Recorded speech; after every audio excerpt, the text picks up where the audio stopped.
You're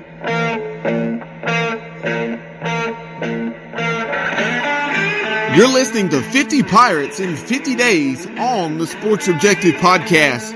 A new era of East Carolina football is here and will begin on August 31st when Mike Houston leads the Pirates into action at NC State.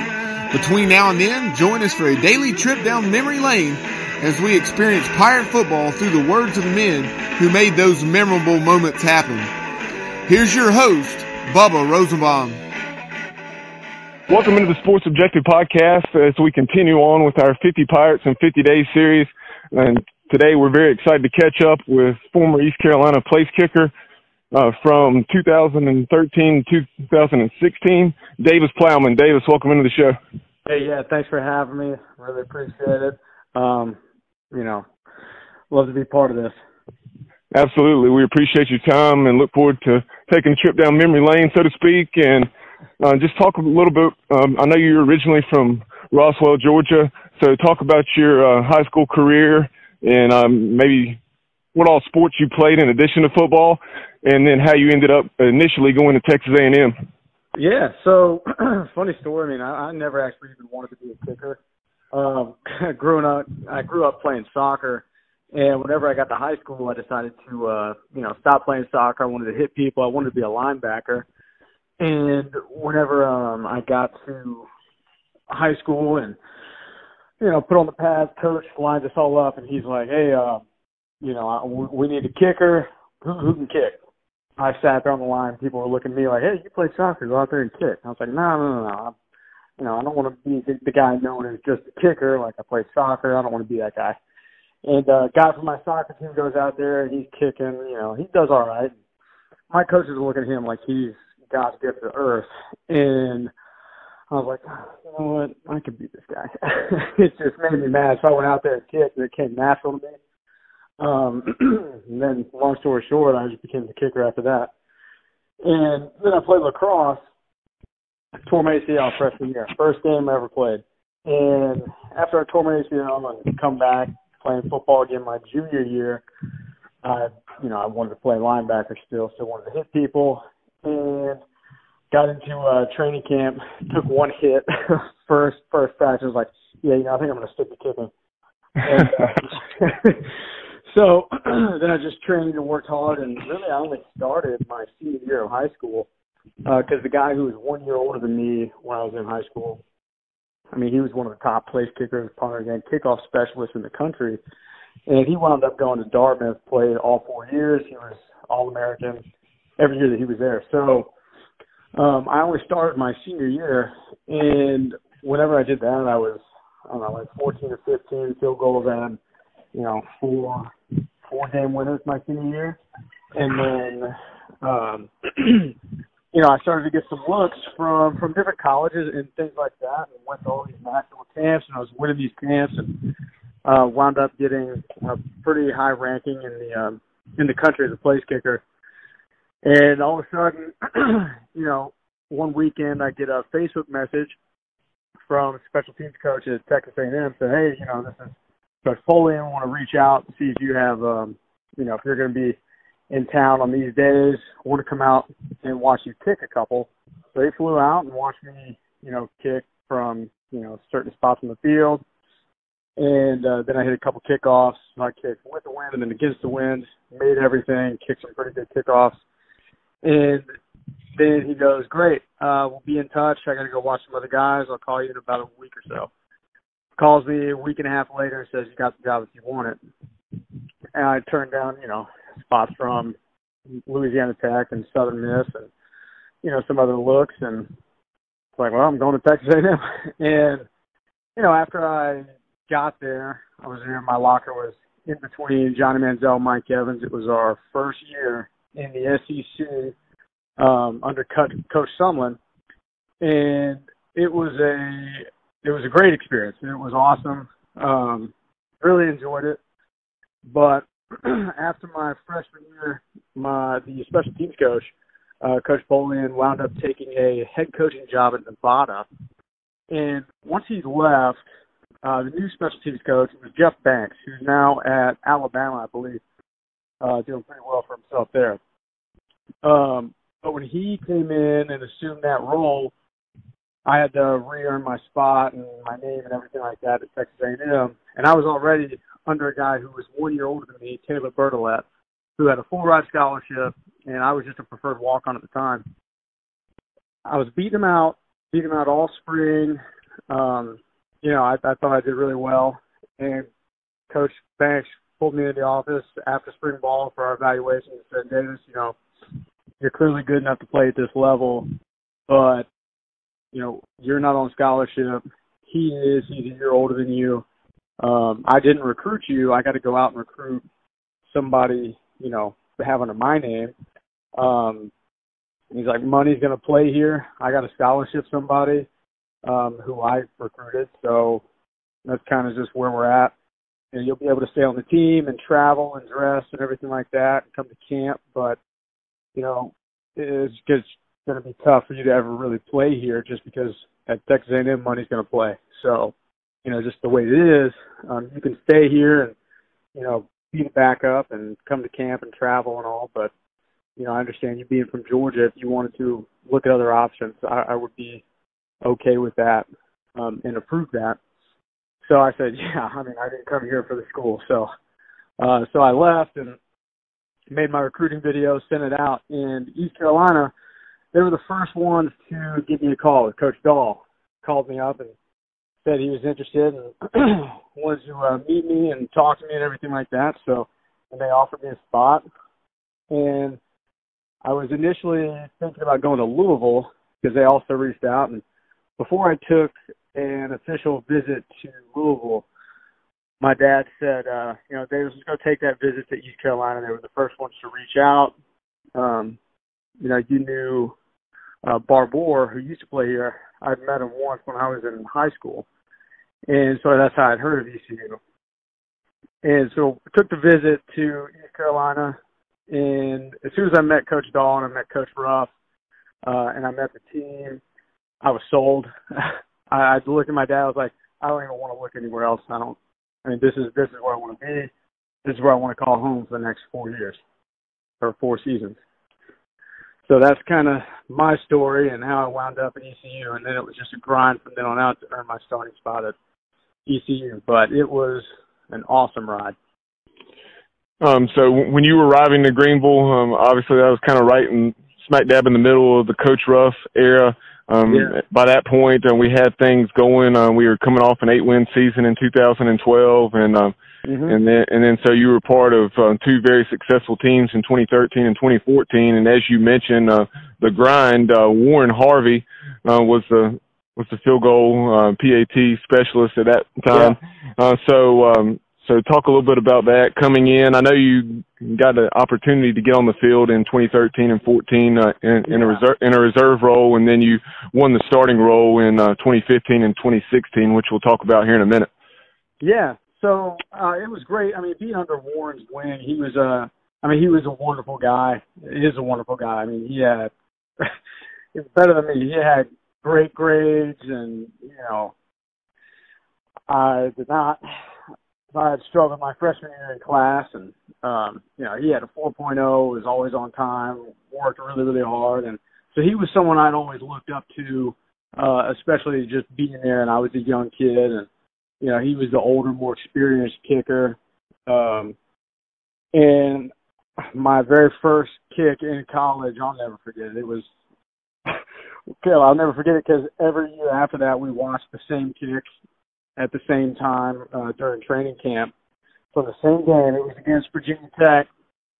I had to go out there. We kicked, we called for me to kick the onside kick, and I kicked it.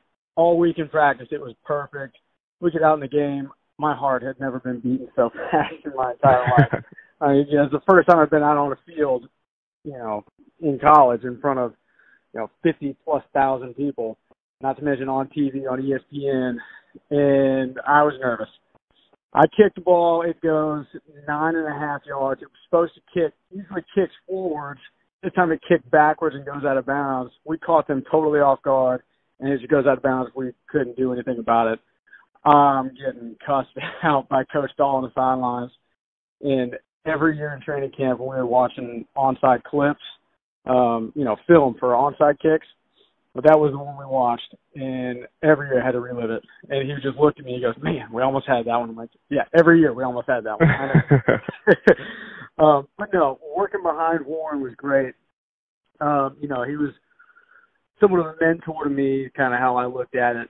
And, I like Coach Ruff's philosophy of, this guy, they've earned their time. He's been there. So I understood, even though he had a rocky season his senior year, he was still the record holder. He put in all the work years and years before me. So at the time, I was a little frustrated because I thought I could have done better, and I'm a competitive guy. I thought I would do better at practice, but, at the end of the day, I respected and understood Coach Ruff's philosophy of, he's put in the time, he's earned his stripes here. So I respected that and looked up to Warren in, really every way. He was everything I wanted to be. I just wanted to be, have better stats, and I wanted to set the record, but fortunately I didn't have enough field goal opportunities, which is a good thing because we're scoring touchdowns when I'm not kicking. Right, exactly. In that 2015 season, I believe you got your first start down at the swamp against the Gators, and so talk about that. And that's what earlier you were talking about how your heart was pounding when you were called on for that onside kick against the Hokies. So talk about kicking at the swamp in front of pushing 90,000 people. Yeah, so I didn't put in, here and there for a couple field goals and PATs and kickoffs in my first two, 2013 and 14, I think really helped kind of acclimate me to the collegiate environment and kicking in front of all those people. But, 2015 was rough. So at the beginning, during camp, I was never great in fall camp. It was just, I think it was having to sleep in the dorms and just being out of my own routine. I was just off in camp. And I actually didn't even win the starting job. So the first game, I was beat out fair and square by a good buddy of mine right now, Connor Torella. He went in and played the first game. He won the starting job. So he's starting the first game. It was a tough phone call I had to make to my parents saying, hey, I know it was supposed to be my year, but I'm not starting this first game. I didn't earn it. I got beat out fair and square. Connor goes in. I've never seen him miss left a day in my life. If he ever missed, he was super accurate. If he ever missed, it was high right, but goes in the game, 37-yard field goal, first game of the season, and he pulled it wide left. Next week, Coach Dahl comes in and says, Dave, you haven't missed a field goal in practice in 2.5 weeks. You're starting this week at Florida. I'm like, okay, sounds good. And we get to Florida. It's a hostile environment as the bus is pulling up. Little kids are flipping a bird on the bus. I'm like, that's a great time. And then it just starts pouring rain. I'd never seen it rain so hard in my life. Just a mid-afternoon shower in Florida. And I'm like, first start, 92 or 98,000 people, pouring rain. All right, this should be fun. Kicker's already having a bad, tough reputation at ECU, so all right, all the pressure's on me. And we get out there and warming up. The field's slick, and I don't have to kick really. I kick an extra point, a couple extra points here and there during the game. I don't have to have my first field goal until it's, fourth quarter. 7 minutes left, I think. Something like that. 7 or maybe 8 minutes left in the game. And I'm getting called out for a 30-yard field goal on the left hash. It's raining and put us within one score. And I was like, all right. So I look at Worth Gregory, who is actually sitting in my living room right now. I look at him. He's the holder, and we call it. And I go through all my motions. My heart it's pounding, and it's loud. I'd heard some loud stadiums before, but I think Florida is probably one of the two loudest stadiums I've been in. But, we drill it, put it right down the middle, and that was a great feeling. I kind of blacked out when it all happened. and then I rewatched it after the game, even though unfortunately we lost. But you know, watching the kick at the end of the game just to kind of look at my form and everything and do some take some notes on myself. That was the first time I even actually seen it, or because I swear I like blacked out when I was doing it. I was so nervous, but focused at the same time. It was weird. It's a weird feeling, but it was awesome. Yeah, so my family and I were there that night at the Swamp, and like you said, it came down to wire, and I really thought even on that last drive that we were going to find a way to pull it out. I know. We had Blake Camp storming downfield. I thought we had it. I really did. That was. Bryce Williams had a heck of a night. Yeah, he really did. But that season overall, I know you went 10 out of 12, and one of the other games that really stood out was later that year, I guess next to last game of the season down at UCF. And I think that night you scored double figures in points. I think 14, you made 3 field goals and 5 PATs, which is always a good sign. Yeah. So, and you were named the conference special teams player of the week. So talk about that experience. Yeah, that was a weird game. I'll never forget that game because we got out there in UCF Stadium. It's all aluminum. Have you been there? It's all aluminum. I have been there, but not for a game, just to see it. It's all aluminum, and it starts like a thunderstorm when we get there. We're in the locker room, you know, we're about to stretch on the field, and there's like lightning strikes, games delayed a couple times. And eventually we finally get out there, and both teams are all warming up at the same time. There's no room on the field to kick whatsoever. I kicked, Worth Gregory, and Colton Oliver, who was a short snapper at the time. We did 3 field goals, full-step field goals from like the 30-yard line or maybe the 20-yard line on the sidelines. And just like through the uprights at an angle because the field was all taken up. I kicked 3 live field goals, live snap and hold. And then the game started, and I was like, I just looked at Worth, and I go, all right, let's go. And we just go out there, and, you know, thankfully we just hit them all through. Weather was nice after that first, you know, thunderstorm blew over. There was no wind. It was calm. The grass was super nice. I didn't think it was going to – I thought it was going to be sloppy and wet, but it was actually pretty firm. And, you know, I think we hit like 2 42-yarders, and then we got called out for a 45-yarder at the end. And Coach Rupp, we was supposed to be a shorter field goal. It was supposed to be like in like the close 40, like a 40-yard field goal. And, yeah, we take a penalty because it was 4th down, and Coach Ruff looks at Coach Shaw and goes, "Can he make this?" Coach Shaw goes, "He made 2 42-yarders this game already." Yeah. I'm like, yeah, he can make it. And then it just time ran out, so they called a penalty and just tossed me in for a 47-yarder or 45-yarder, whatever it was. And you know, then we hit that, and I think there's a video of Coach Rudd. He's just like smiling and happy. That's one of my favorite videos. I think one of my favorite games as a Pirate was at BYU. And I think because I had to hit a field goal at the end of the game, with like 2 minutes left to tie the game up, and that was at BYU. That was probably the loudest I've heard a stadium, I think, in my whole career. I mean, I thought South Carolina was loud. I thought Virginia Tech was loud. I thought Florida was loud. But BYU, underestimated. I mean, the Mormon, nobody was drinking. Everybody was sober in the stand. And everybody stands up. They have the little aluminum batons that they're just smacking together. I'm kicking into the student section from 33 yards out. And, I mean, it was loud. And then we stepped onto the field for 4th down, and I couldn't hear anything. Normally I can, you know, hear Worth call set and, you know, we kick. I was looking at him. I could see his mouth moving, and I couldn't hear anything. I was like, yep, it's loud.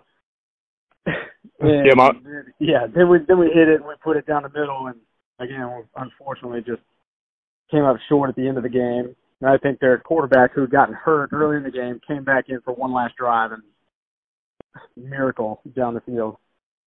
Yeah, my parents were out there for that road trip, and they were just talking about how what an unusual environment it was in terms of no tailgating, and then you had that 60,000 seat stadium that just filled up right there at kickoff like it was a basketball game. Yeah, and it sits right at the bottom, like at the foot of the mountains. I mean, it's a beautiful, beautiful, beautiful place. Like the scenery and everything. I think all the sound just echoes into that stadium like a bowl right at the foot of the mountains. There was no wind. You're at a higher altitude. It's like you kicked the ball a mile. Great for confidence. But so after that 2015 season, obviously, unfortunately, it was the transition with Coach Ruff moving on, and then you had Coach Mo coming in. So after winning the job in 2015, talk a little bit about that transition, and then re-winning the job in 2016. Yeah. So after we lost Coach Ruff, I'm talking to Coach Dahl at the end of the season right before they're about to get let go and all, or they're kind of in limbo. Coach Dahl just looked at me and said, "Hey, for what it's worth, because I was still a walk-on at this time." Coach Dahl looks at me and goes, "Hey, for what it's worth, we were going to put you on a scholarship before we got, let go." And I was like, "Okay, well, I appreciate that. Sorry about everything that's happened and all." And Coach Mo comes in, and so I'm kind of having to make a name for myself again and start all over and compete. So we get out there for spring ball, and I bring the heat. I think I was like 97% in the spring. I kicked like 75 live field goals, and I might have missed like 4 or 5. I was balling. And I walked into Coach Mo's office, and I said, "Hey, Coach, like I made Dean's list. I was 80-something% last year during the season, and I'm like 97% during the spring in field goal percentage. What more do I need to do to earn a scholarship?" At this point, it was just for pride. I mean, I just wanted it just because, people growing up said I couldn't get one. Right. So, it was just for pride. I didn't need money or anything like that. It was just pride. And I just wanted it for one last semester. And he goes, "Oh, now that you're asking for it, now I'm going to put pressure on you." I'm like, "Oh, okay. All right. Fair enough." And, then he starts trying to put pressure on me, and, in practice, he's like pushing me out of my stance and all before a live field goal. He's iced. Like, all right, get back, kick it, make the field goal. And, Caleb Pratt's behind me. He didn't make his field goals. And, so I'm 97%. It wasn't even close.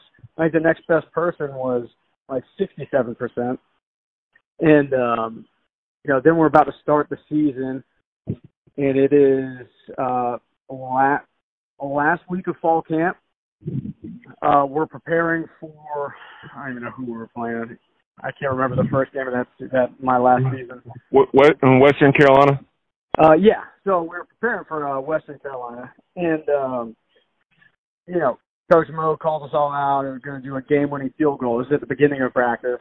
Quarterback, they run a play and stop the clock, like a 48 or 50-yard field goal, and they stop the clock and like field goal. We run out there and kick the last-second kick, put it down the middle, and then Coach Mo brings everybody in, and they got it on video and everything, and that's when he put me on scholarship, and that's probably one of my favorite memories, as a player there. So I'll always remember Coach Mo and love Coach Mo for that.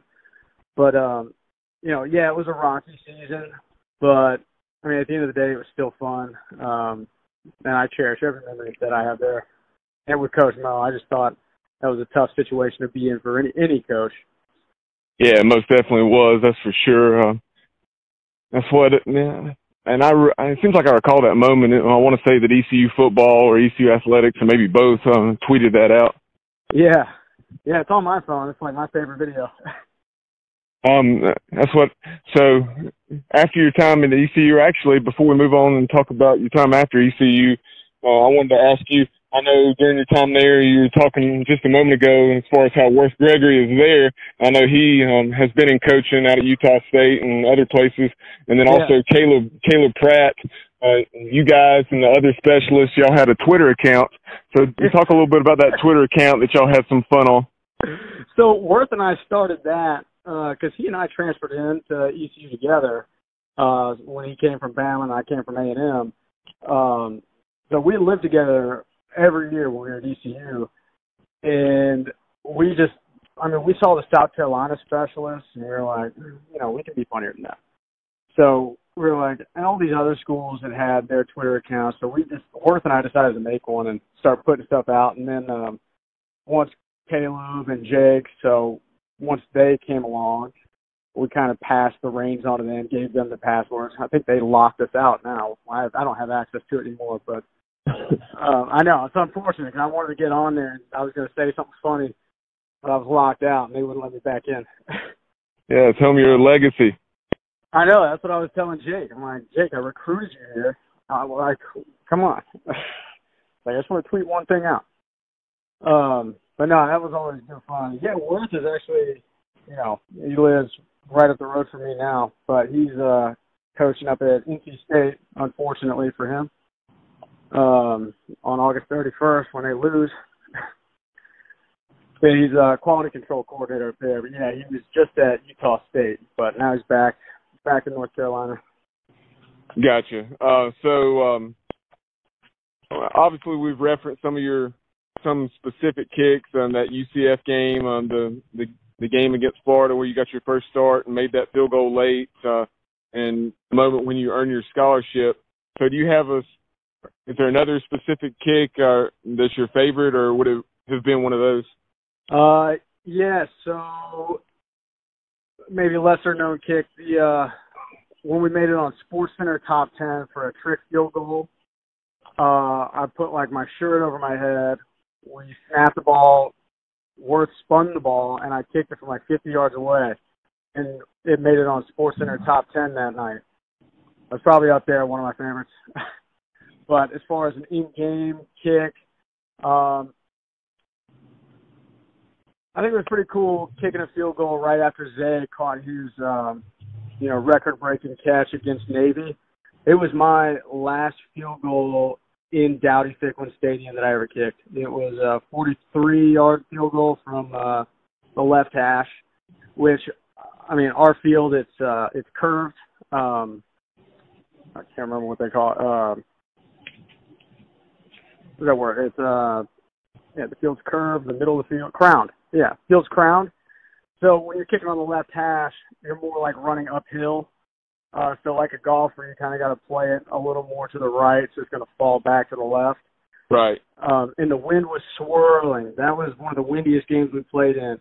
I don't know for what reason, but by the end of that game, the Navy game, the stands cleared out. It was super windy and cold.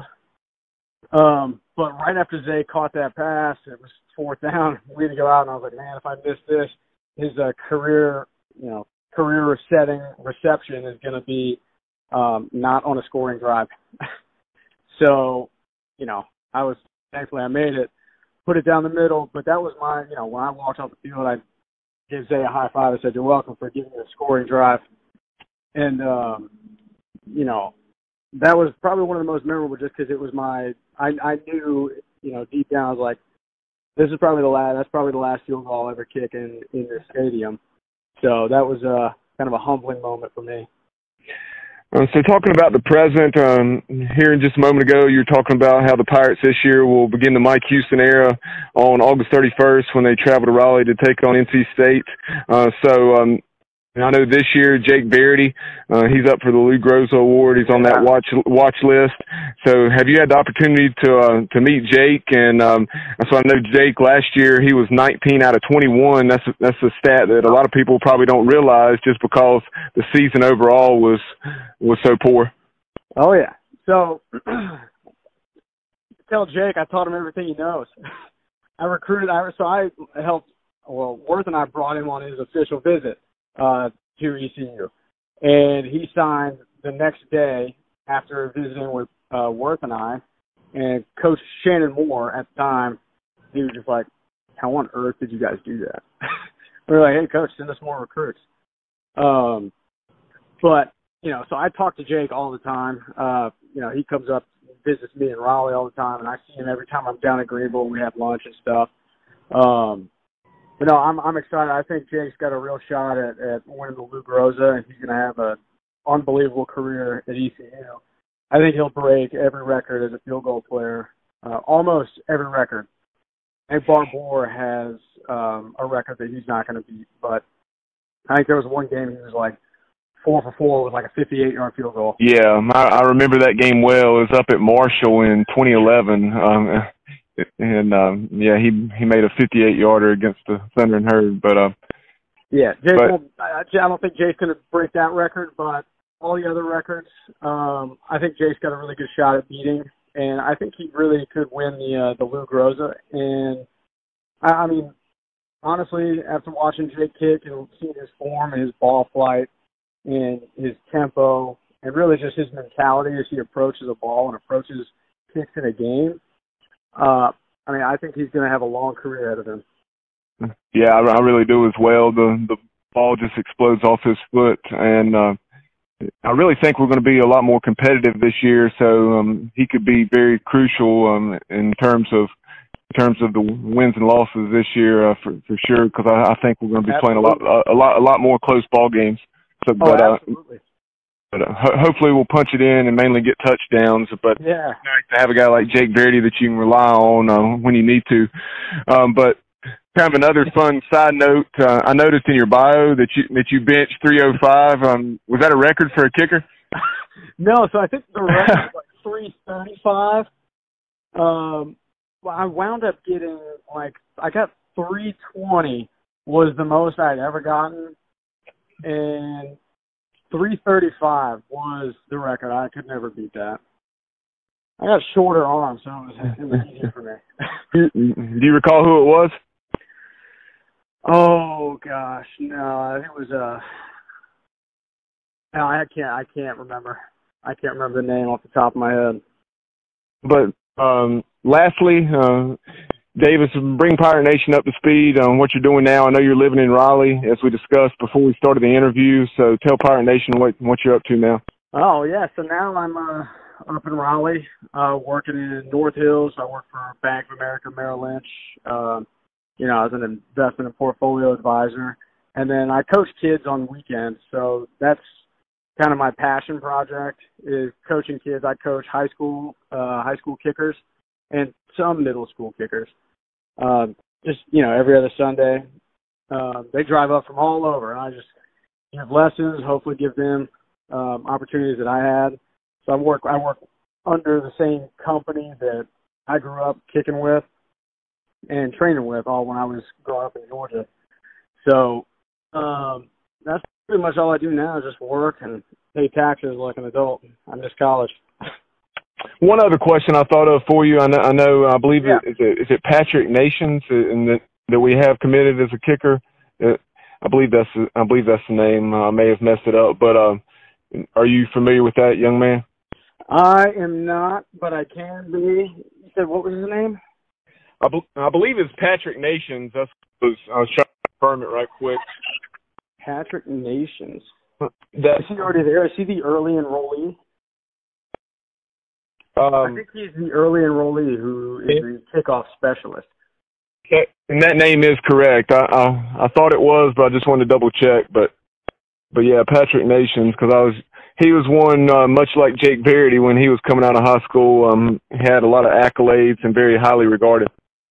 Okay, yeah. So I think he's the early enrollee who should be expected to take over probably Caleb Pratt's role, which he's. Yeah, so I'm looking at his picture now. I had to look it up to make sure I was right. But yeah, so he is. So when I was watching him in spring, I mean, he's got a great leg. He's young, so it's tough as when you're a young kicker because you want to be the starter and all. And I think he'll have a lot of opportunities to play, especially after watching him kick. His kickoffs looked really, really good. Because, I mean, filling up a role or filling Caleb Pratt's shoes at kickoff specialist is going to be tough. I mean, Caleb Pratt's probably one of the best kickoff specialists that we've ever had in ECU. He was a record, he was led the nation in kickoffs for, he was always up at the top. Absolutely. And, I mean, just for touchback, he was just an absolute weapon. I mean, he has one of the strongest legs I've seen.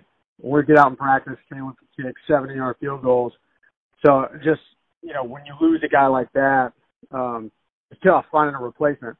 But watching this kid kick in spring ball, I think he's going to impress people. I think he's going to have a really good opportunity to play in and playing right away, especially in kickoffs. That sounds good. We certainly, like you said, have a big hole to fill there with Caleb Pratt departing.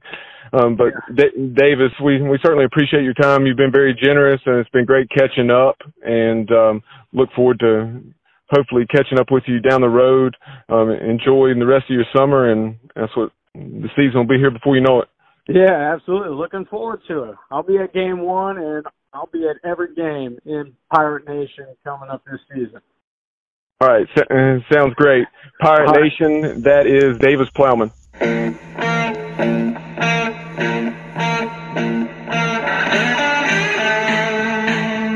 That concludes this edition of 50 Pirates in 50 Days on the Sports Objective. Remember, join us daily between now and game day as we'll talk Pirate football with players from various eras. All these interviews are available exclusively on SoundCloud and our YouTube channel. Remember to subscribe and follow so you're alerted when we post new content. Thank you so much for listening, and as always, go Pirates!